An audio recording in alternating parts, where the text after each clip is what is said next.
XRP went from nobody believing in it to now everybody flipping and asking about it. Some of the largest influencers in the world are talking about this asset. People who are deep in Bitcoin now are saying I was wrong about the company Ripple. And I remember back, one of the executives was on stage speaking. He said, we're here to leave a dent in the universe. Now I've been sharing with you guys that Bitcoin and XRP are gonna be number one and number two when all the dust settles in the next 6 years. And I stand on that. I also am only sharing with you exactly what I do. My number one holding is XRP, my number two is Bitcoin. I'm only sharing with you what I do and where my money's at. I will never share with you on my channel something I'm not doing.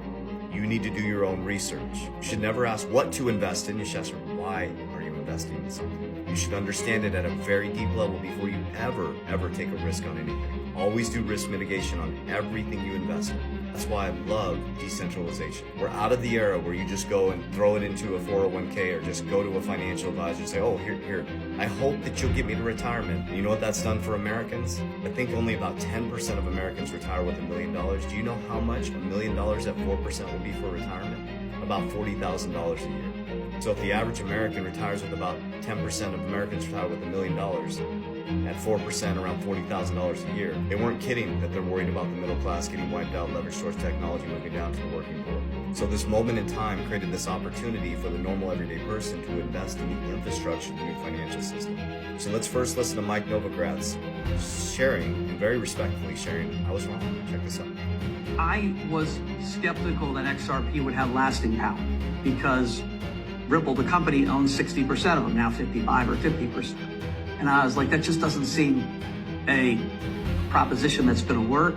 And I've been dead wrong. Hats off to Brad Garlinghouse and his team. Ripple is now, a institution. The XRP army is real. They care about their ecosystem and their coin. It's real. It's real. Brad Garlinghouse, it's rumored that he may be part of a crypto committee in the White House. Brad Garlinghouse was having dinner with Trump. Michael Saylor had dinner with Trump. Michael Saylor, MicroStrategies rebranded from MicroStrategies to Strategy B. The top 5 holders in Bitcoin are Satoshi. They don't know who it is. Number 2 is BlackRock, the largest asset manager in the world. Number 3 is MicroStrategies that rebranded to Strategy B, a Bitcoin treasury company. Next is Grayscale, and next is America. So outside of Satoshi, the top 4 holders are American. So either they know who made it, or they can't beat it, join it. I think it's the first one. So I don't do my investments based on tribalism or emotion. I do it based on logic. I do it based on risk mitigation. And I do it based on studying history to predict the future. Maybe there's not some big grand conspiracy going on. Maybe it's just a switch in a monetary system because the old one doesn't work. That's a fact. Physical gold is transmuting into digital gold, Bitcoin. It's a commodity. Let it settle. It's a commodity. Nobody's going to use it to transact. It's too expensive. It's too clunky. It's operating and transmuting as digital gold.